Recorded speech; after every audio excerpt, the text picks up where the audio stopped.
Hello everybody and welcome to the round 16 tips and predictions video. We got less than 10 weeks left. We're down to single digit weeks left on the tips for this year, Uncle. You're currently leading us too, so more on that, but I'm going to catch you. How are you? I thought you got in front of me. No, you were one ahead last week. You were one ahead. But we'll touch on that in a second. First of all, how are you guys? I'm the Matt Danger, joined here by the lovely Uncle, who is beaming this afternoon. Look at him. The sun is shining. Sunny day here in Perth, so... Finally, after it's been pissing down for the last week or so. So look out for it. Everyone in South Australia and Victoria, it's coming. Please, it's been deathly cold here. I'm praying for some sunshine and some warmth. No, it's going to get wet. Before we get into it, if you do enjoy the video at all, just make sure to give us a like. Thor is here for all of your lovely views and likes and comments, so please do for him. He likes it. Before we get into our tips, we're just going to touch on the updated ladder predictor, Uncle. We've got a little bit of changes this week. GWS jumping up to tie up with Hawthorn now at 56 points apiece. And we've got, what was it? Brisbane catching up a little bit with Geelong, so there's not a huge gap between first and second than everyone else again. That's nice, but a big win by Western Bulldogs puts them now into fourth with a percentage over the Crom. So we're going to have to have a couple big wins in these last 9 weeks if we're going to try and catch that. But also Sydney now jumps up into 10th, 3 games behind, but I don't know, if they're good form, they could catch that, same as Fremantle. Fremantle's only 1 game. I think that's more realistic. I think Fremantle could definitely be jumping into the top 8 if they just get a couple good weeks for them. But last week we were a tight contest. We were 1 behind. We're going on to the tips from last week now. I was on 79, you were on 80 leading into the round. We both had Freo correct, both got Geelong wrong in a masterful display by Brisbane, really. Your punt of going North Melbourne was fantastic. My gauntlet pick of Carlton was shamefully not. So that is me, unfortunately, out for the gauntlet for the rest of the year. We both got Port Adelaide wrong. Who would have thought Sydney would have stood? Actually, to be fair, once the teams came out, you and I both said that we reckon Sydney's a good chance for this week too. But unfortunately, we record this before teams come out. Yeah, they make a huge difference knowing who's in your team and who is out injured. Yeah, you know, Adelaide Premiership player Billy Frampton's got a calf injury this week. Yeah, so. I got a message from the Collingwood fan of our streams, Josh, saying Premiership player out 4 to 5, and we both said, well, that's it. We're not watching footy for the next 45 weeks. But following on with the tips, we all got Collingwood, GWS, and Bulldogs to finish off the round. Rocky middle, but good all the way at the end. That gave me 4 for the week and yourself 5, leading you to 85 to 83. So you got 2 on you as the sun is beaming on you, Uncle. You are much better. We can actually see your face now, Uncle. So yeah, 9 weeks. I'm down by 2. We'll see how it goes this weekend. But onto this week's video, onto this week's predictions now. We've got Port Adelaide versus Carlton kicking us off Thursday.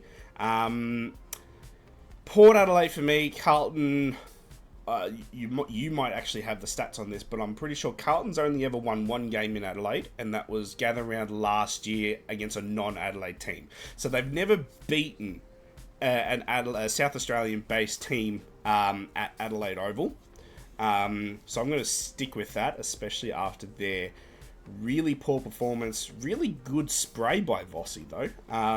Really got them going in the fourth quarter, which does lead me to believe that this week might be a slightly different Carlton, but I think Port Adelaide at home will be too good for that Carlton team.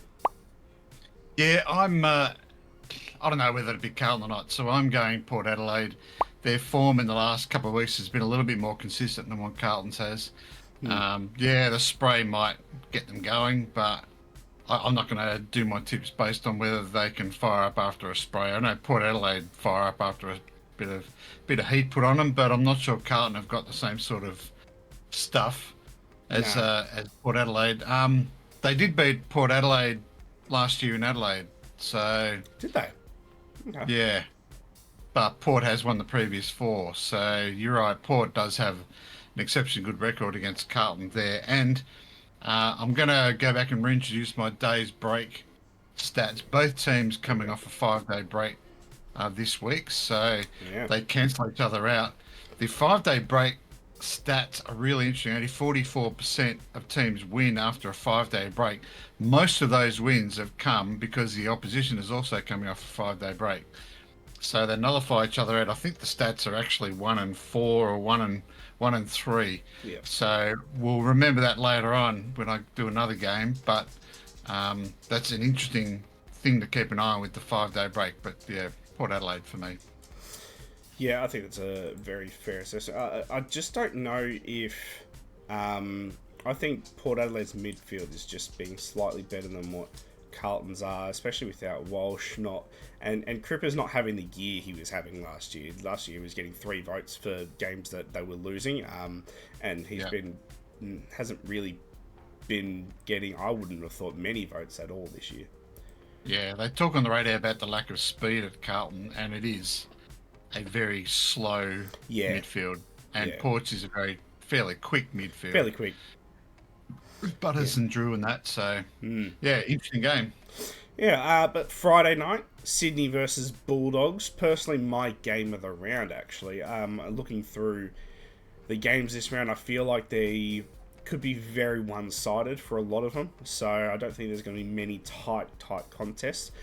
This could be one of them the way Sydney were playing last week.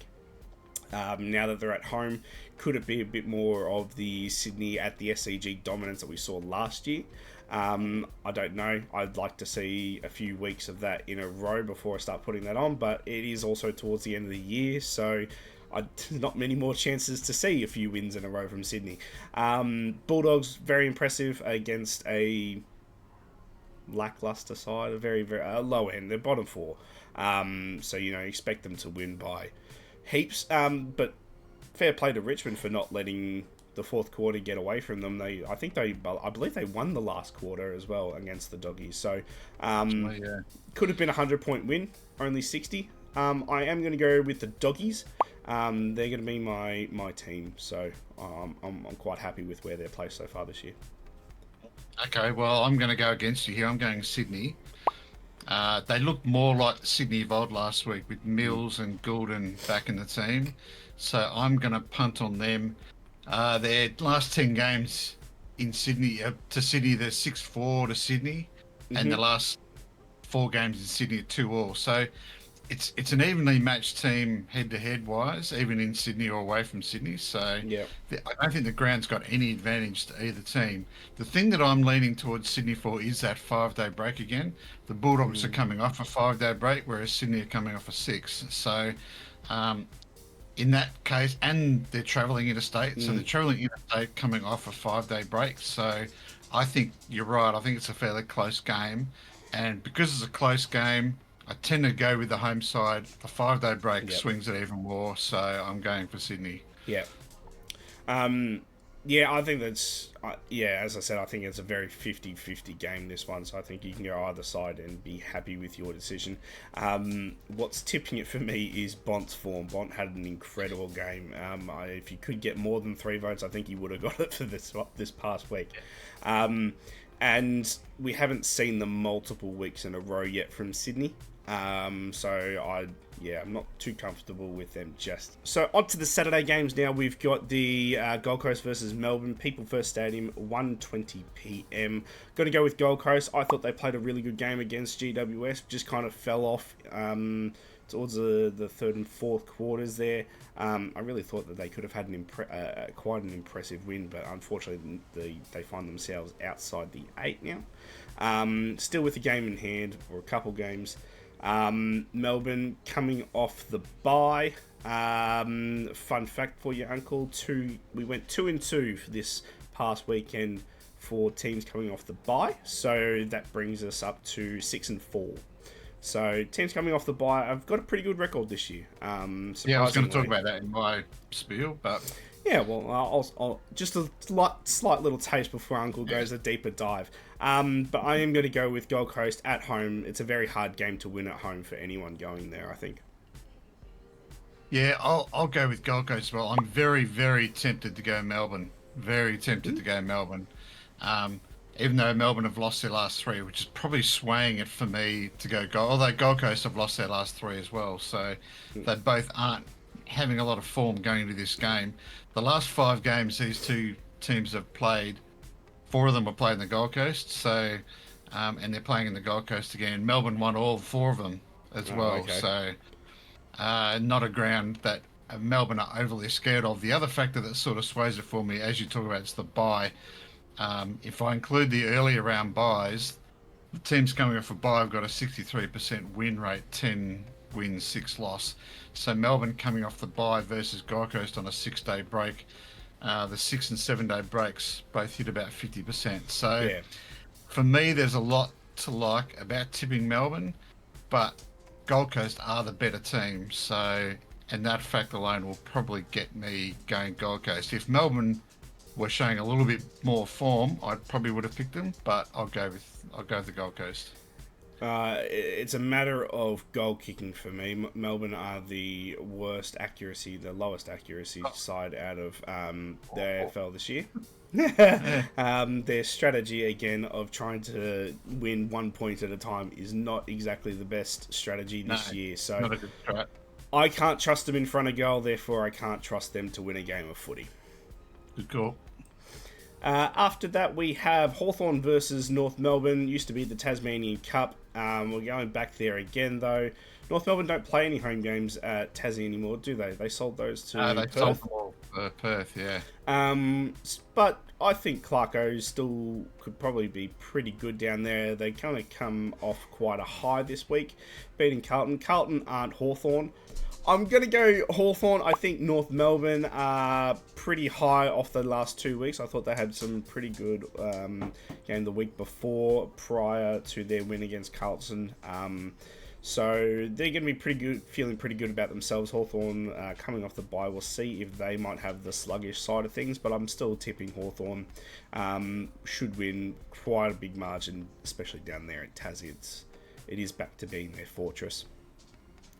Yeah, a bit of a happy hunting ground for the Hawks. I'll stick with them.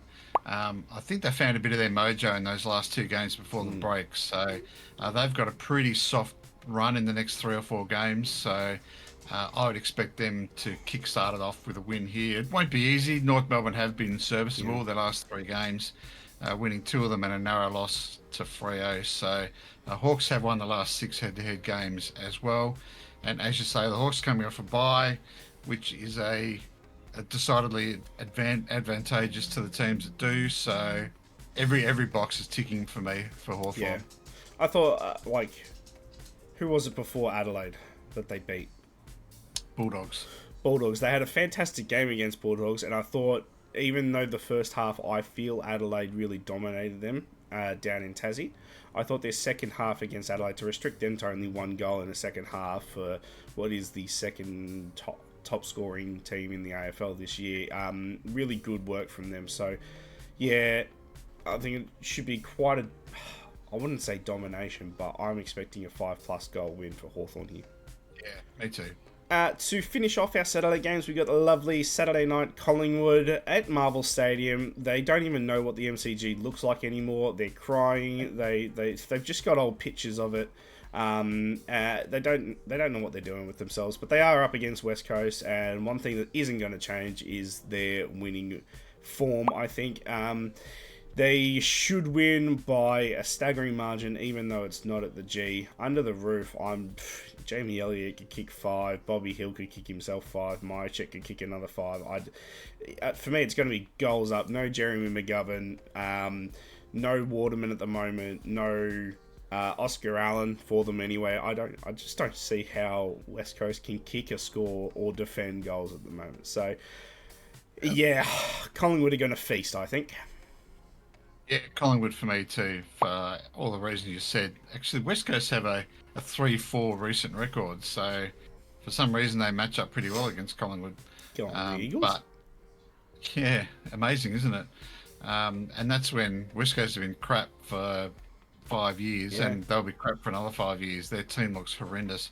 If you look at Richmond and North Melbourne, they look far more promising than what the Eagles do with their rebuild. So um, it's going to be a long road for Eagles fans, but first versus last, this is going to be an.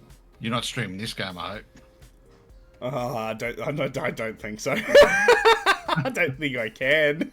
I think the only interest would be if you picked Elliot to kick 7+ or something like that for You the know, odds. I think we just do a silly multi night that night, and we do stream it. And we have Collingwood to win by. We're going to put Collingwood more than the line. I don't know what it is. You can put it at 80, and I'll still take Collingwood for beating the line. I think this weekend we're just going to put a silly multi in watch stream. It might be a fun Saturday night. Fun Saturday night, yep. On to the final day of the round. We got the Sunday games, Richmond versus Adelaide. I won't be streaming anything on the Sunday, Uncle, because I will be at this game. And I won't be back in. I'll probably be back home. I don't know, probably for the last quarter of the Fremantle St Kilda game. So I won't be streaming any of that. But first things first, Crows. Richmond looked really poor besides that last quarter. Being at MCG, Adelaide have knocked off that kind of the shtick of us losing all the time at the G. We ticked that off against Essendon this year. We played a pretty good game against Collingwood. I thought we should win this quite comfortably too. Coming fresh off the bye, everyone should be feeling pretty good about themselves. So. I'll be sitting with the just behind the Adelaide cheer squad too. So up the Crom. Lovely. What's the weather supposed to be like? It's probably fucking cold. Yeah, Adelaide for me. They're a far better team than Richmond at the moment. Richmond, you can see the signs of development, but it's just not there at the moment. So Adelaide should put them to the sword. The team coming off a bye, Richmond aren't. And as you say, they won the last time they played at the G. So yeah, Richmond, Adelaide to win. Good. Yep. If you had picked Richmond there, I would get the fuck out. But to follow that up, we've got Fremantle versus St Kilda to finish off the round. Optus Stadium 5:10. A little bit of a slightly late for a Sunday game anyway, but not too late. Fremantle. Did they have the bye last week? Who did they beat? No, they beat Essendon. No. They beat Essendon. So a good win too, I think, actually, for if I remember correctly. We streamed that game. I was just putting through the scores on the way on the train home. They won every quarter. Really good game for them over at Optus Stadium. I think we'll get a pretty similar game. I feel St Kilda, I think, are probably a worse team than what Essendon are, but at the moment with Essendon's massive injury list, I think that kind of evens things out, but I don't see St Kilda playing any better. I just don't. Especially no Max King. I just think it's hard for anyone to really stand up besides Nas, and Nas can't really carry a team just yet. So Fremantle been dominating. I think it was Luke Jackson had the highest rated game for a ruckman ever. This week kicking 3 goals, having a bunch of tap outs, really destroyed. Pretty much everywhere. Visentini, I think it was, the debutant for Essendon in the ruck. Dominated him, but I still thought Visentini played a decent game. But Luke Jackson had a fantastic game. But Fremantle probably by 30 to 40. Yeah, I'm going Fremantle as well. St Kilda are one of those teams where they're a bit hard to really rely on with your tip. They have the ability to just show up and play really good footy, and you just don't know when that's going to be. So they could just show up in. Fremantle have sort of got the ability to put in an absolute stinker. So if those two worlds collide, then St Kilda could win. I can't see it. Fremantle coming off a 10-day break as well. The 10-day breaks are running at 63% win rate this year as well. So those teams with extended breaks, 10 days or more, including the bye, have exceptionally good records. So it's at home. They're looking to play finals. I would go Fremantle here. First game they played in Perth since 22 as well, which incidentally St Kilda won. Interesting. But Fremantle. Fremantle have a good run of home games late here in the season. I think across this, there's a 7-week period that started last week where they have, I think, 5 home games. One of them is a West Coast game as well. So I guess that's. I don't think it's 5 home games. I think it's 5 games at Optus. Yeah.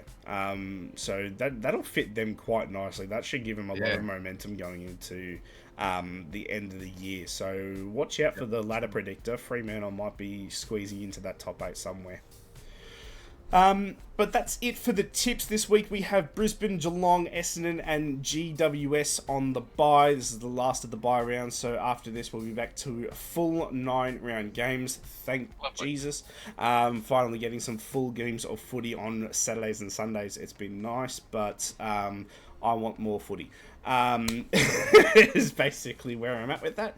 But if you guys liked and enjoyed, give us a like, leave a comment down below, and make sure to subscribe, because we do live stream our reactions on Thursdays and Friday nights here on the channel, and usually one game on each of the Saturdays and Sundays. But you got to make sure to subscribe with your notifications to know which games, because sometimes it's a bit of fuck it, I can only squeeze this game in, quickly go live kind of thing. So yeah, appreciate all of you for joining us. We'll catch you guys next week and later this week for the live streams. Catch up. Yeah.